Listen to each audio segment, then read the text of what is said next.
Incroyable, hein? On change d'èche, boum, cacahuète, cacahuète.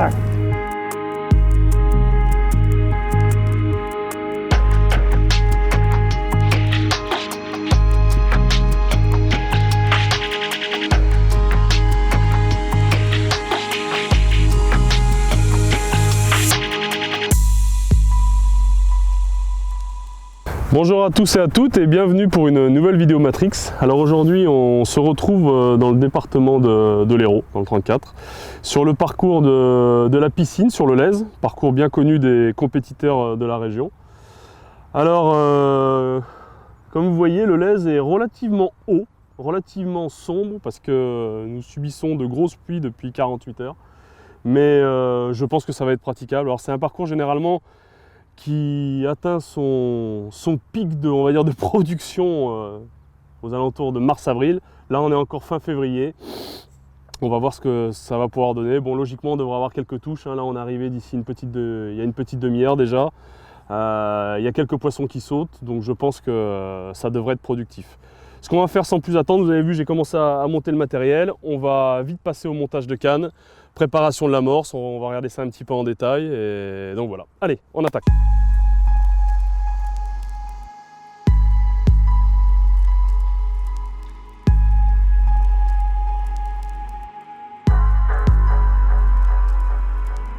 Alors on va passer maintenant à la préparation de l'amorce. On a eu un peu de temps, on a monté le matériel, on regardera un petit peu les différents montages après. Alors je vais partir sur une pêche sur deux coups, donc deux amorces différentes. On va faire un coup à une vingtaine de mètres environ pour essayer de sélectionner brème, plaquettes, gardons, éventuellement quelques carassins.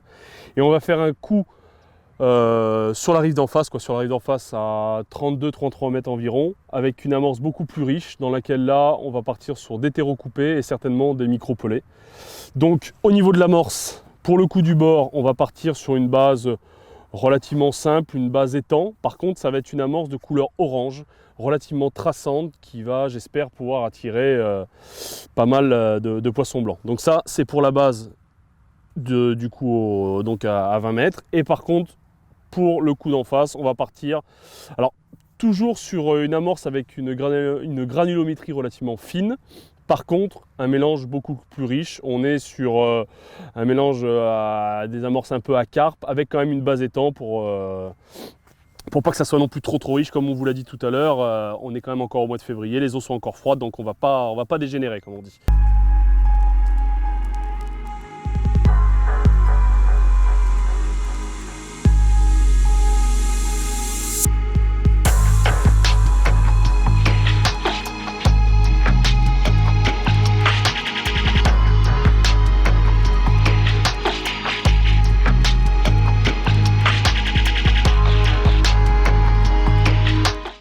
Pour le coup, au large, on va utiliser des vers de terreau qu'on va certainement, c'est pas certainement, qu'on va couper et incorporer petit à petit dans l'amorce. Alors pour le coup du large, je pense qu'on va faire un pré-amorçage, on va dire. Par contre, pour le coup du bord, à une vingtaine de mètres, on va pêcher directement. On va commencer avec un rythme relativement élevé au début, on va commencer à amorcer comme ça, à pêcher directement sans amorçage. Pour le coup du bord, là, totalement différent. On va mettre du fouillis dans l'amorce. Vous voyez, du fouillis, beau fouillis. On va décoller. Et ce sera tout. Pour commencer, ce sera tout. On va pêcher qu'au fouillis. Par contre, à l'hameçon, on va essayer différentes choses. Je ne me le cache pas. J'ai amené des vers de vase. Vous voyez, des beaux vers de vase. J'ai des pinky rubis. J'ai des gozer rubis. Éventuellement, si on arrive à faire rentrer quand même des beaux poissons sur le coup du bord, on pourra essayer de mettre un terreau. Donc on va partir là-dessus. Allez, bah écoutez, c'est tout bon. Je vais finaliser tout ça et puis on va regarder un petit peu le montage des cannes alors. Alors pour la pêche du jour, j'ai monté deux cannes. Pour le moment, on verra s'il faut adapter en fonction de la pêche et tout ça. S'il faut, j'ai d'autres cannes dans les fourreaux. On verra ça un peu plus tard. Alors, pour le coup du large, j'ai monté une X-Class 360 avec un moulinet en 4000. J'ai mis de la tresse, là j'ai pas mis de nylon parce que je sais pas comment les poissons vont réagir, donc on va commencer avec de la tresse. Il y a une arrachée après derrière de environ 2,50 m sur du 23 centièmes. Pour ce qui est du montage, relativement simple, hein, on va essayer quand même de toucher des beaux poissons, donc je suis parti sur un montage à plat, avec un feeder horizon en 40 grammes, un baling d'une soixantaine de centimètres et un hameçon, un MX B3 en 14, et le baling est en 14 centièmes également. Donc voilà, ça c'est pour le coup du large. Et pour le coup du bord, là, on a prévu un peu plus de finesse. Donc là, j'ai monté une Horizon Pro Slim en 330 avec un moulinet, un Horizon 3000, pareil sur de la tresse, on part.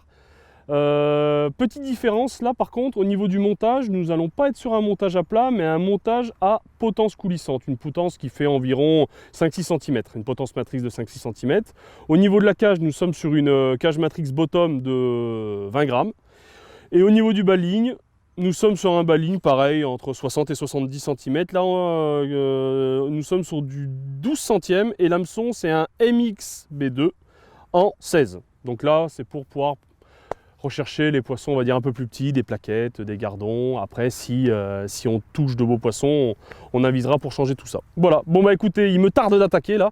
Je vous avouerai qu'il y a pas mal de poissons qui sautent derrière nous, donc allez, c'est parti. Donc on va commencer à amorcer le coup et on va voir ce qui se passe après.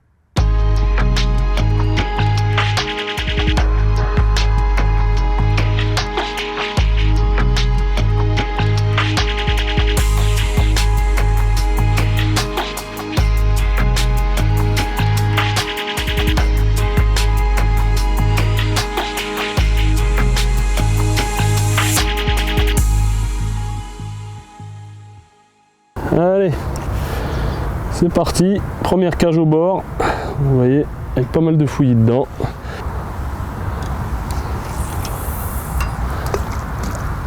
Et on va voir ce que ça donne.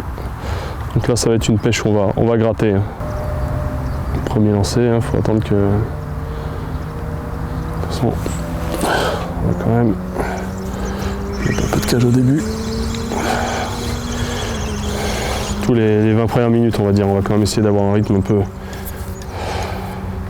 soutenu pour quand même arriver à mettre un peu de nourriture sur le fond, parce que les poissons n'attirent pas les mouches avec du vinaigre.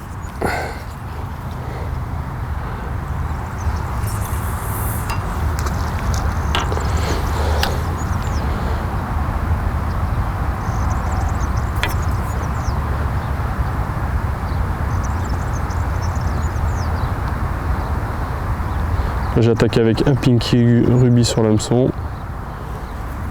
On verra s'il faut. On passera avec des vaseux. Alors c'est pareil, on parle des fois de l'installation du support de canne. Là c'est vrai que le courant va de la droite vers la gauche. J'ai mis mon support à gauche. J'aurais pu le mettre dans l'autre sens. Après le courant n'est pas non plus démesuré, donc mais s'il y avait quand même eu un peu plus de courant, j'aurais quand même mis mon support à droite. Mais là, ça va. Il n'y a pas trop de prise du courant dans la tresse. Donc, on peut pêcher comme ça. Et sinon, plus il y a de courant, il faut bien penser à mettre vraiment le support de canne à l'opposé du courant. Parce que sinon, la bannière a tendance à se prendre dans le courant. Et ça va pas bien. Alors pour l'instant, on tire pas trop sur la ligne, sur la canne. On laisse un petit peu le coup se préparer. Essayer de faire un petit garde-manger quand même. Puis après, progressivement, quand on verra si les poissons se sont installés, on commencera à tirer un petit peu pour faire des petites tirettes pour essayer de... Des petites tirettes comme ça, là. Généralement, c'est assez dévastateur.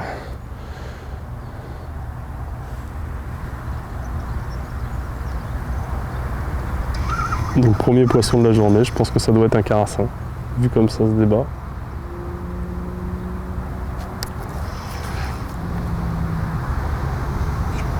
Et c'est ça, un carassin.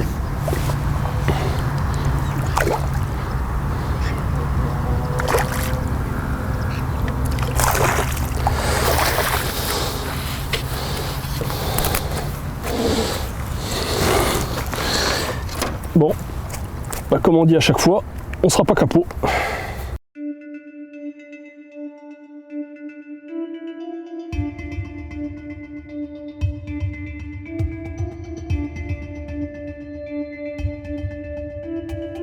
J'ai légèrement rétréci la taille du baling. On était sur un baling de 60, là j'ai enlevé 20 cm, donc c'est sur un baling de 40 cm. Et les touches sont plus marquées. Les touches sont plus marquées, donc on va rester comme ça. Encore une jolie plaquette.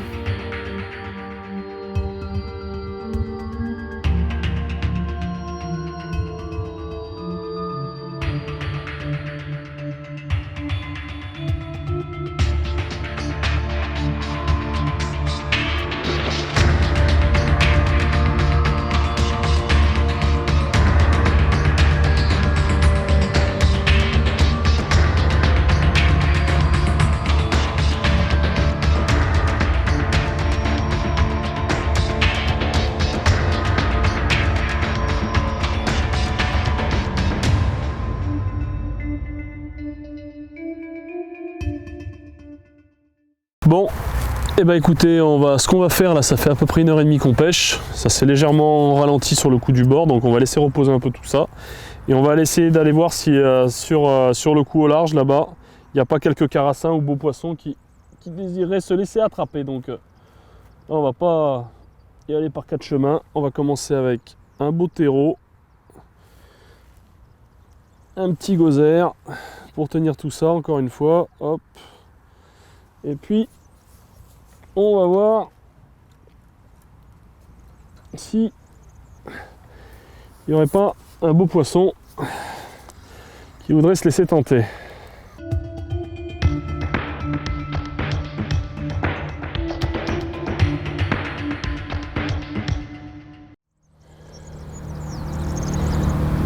On va tirer un petit peu sur la ligne. Les carassins, ils aiment bien. On met directement un gros dendros avec un gosier. On aurait peut-être pu attaquer avec un bouquet de gosier, mais bon, ça fait 1h30 que le coup repose. Donc, attends, on va voir tout de suite s'il y a du monde là-bas. Du beau monde, comme on dit.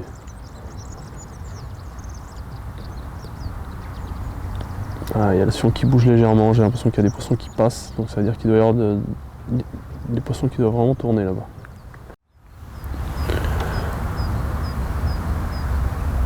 On voit le feeder qui glisse bien sur le fond, il n'y a pas de souci, hein, ça accroche pas. Là.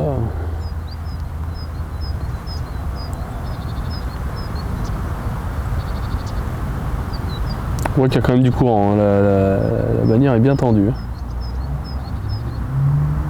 À 30 mètres, la tresse elle est prise dans le courant.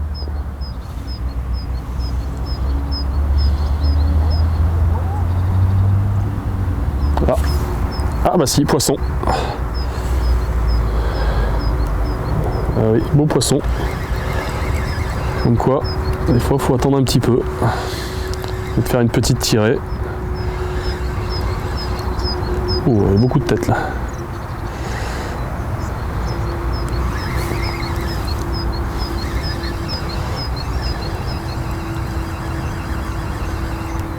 Oh oui, poisson. Hein.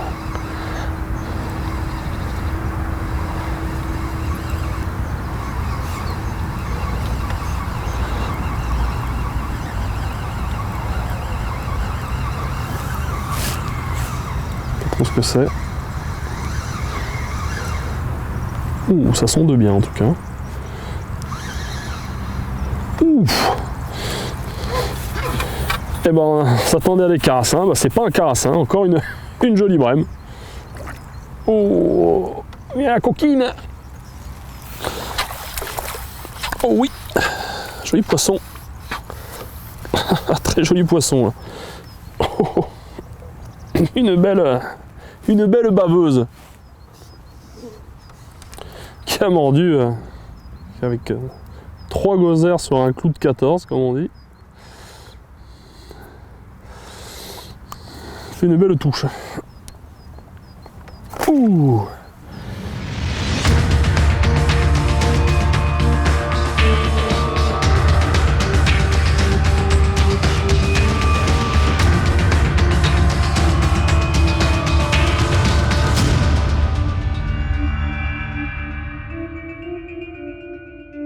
C'est pendu. Akimi.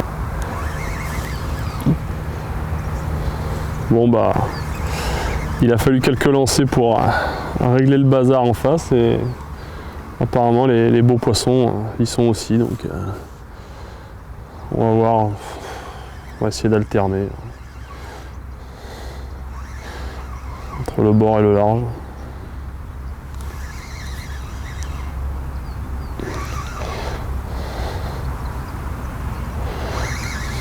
Là je venais de mettre un terreau. Et encore une brème. C'est pas un carassin.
Donc quelque chose d'important quand même à savoir, c'est que... Ouh là là là là là là, encore un poisson. La quasi-totalité des poissons, que ce soit les carassins ou les brèmes, que je peux prendre pour l'instant, il y a quasiment à chaque fois besoin de faire une petite tirée avant d'avoir la touche. Alors beaucoup pensent que la pêche au feeder peut être une pêche statique, une pêche d'attente sur les beaux poissons. C'est vrai dans certains cas, sur les carpes et tout ça. Il faut souvent attendre longtemps avant la touche. Par contre, sur les brèmes, sur les carassins, je suis un petit peu moins d'accord. Surtout sur les parcours vers chez nous.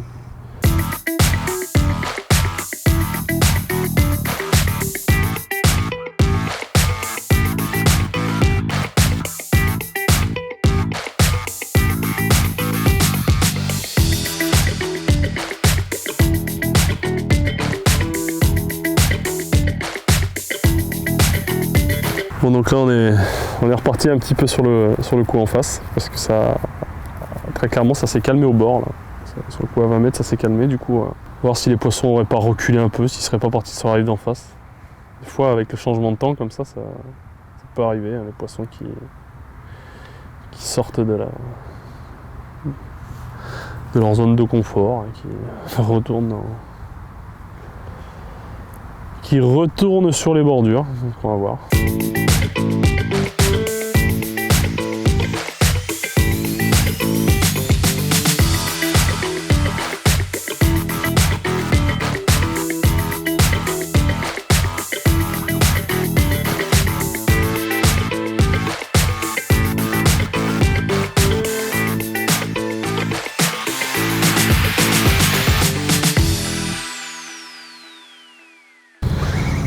Un changement d'èche, on est passé d'un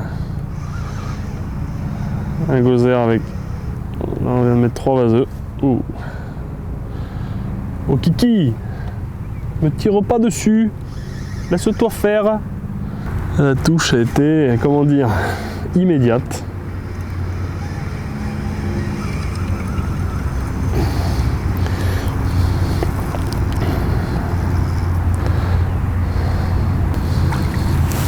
On prend des branches nous. On ramène tout. Tout ce qui veut venir dans l'épuisette, on prend.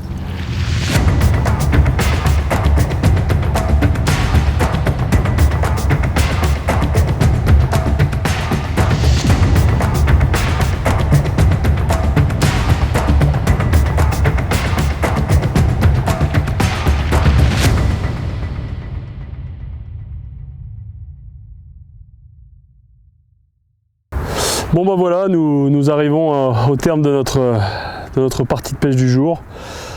Comment dire, bon, on va pas se mentir, on a fait une grosse pêche. On a fait une grosse pêche qui était vraiment... C'était assez improbable par rapport à ce que je pensais. Vraiment, c'est un parcours que je n'avais jamais pêché à cette période de l'année.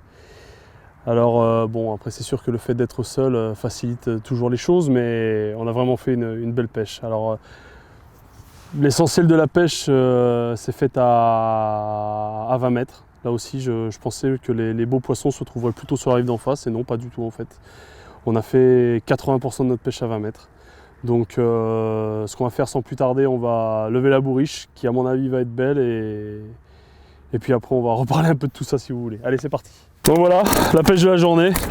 Comme je viens de vous le dire un peu plus tôt, on a fait une grosse pêche. Je ne sais pas combien il peut y avoir. Je pense qu'il y a entre 50 et 60 kg de poissons, des carassins, des plaques. Vous voyez, de très belles brèmes. Très belles brèmes. Des gros carassins. Donc voilà, on s'est vraiment régalé. Pêche improbable, mais bon, à la fin, une magnifique pêche, quoi. Donc ce qu'on va faire sans plus tarder, on va vite remettre ces poissons à l'eau.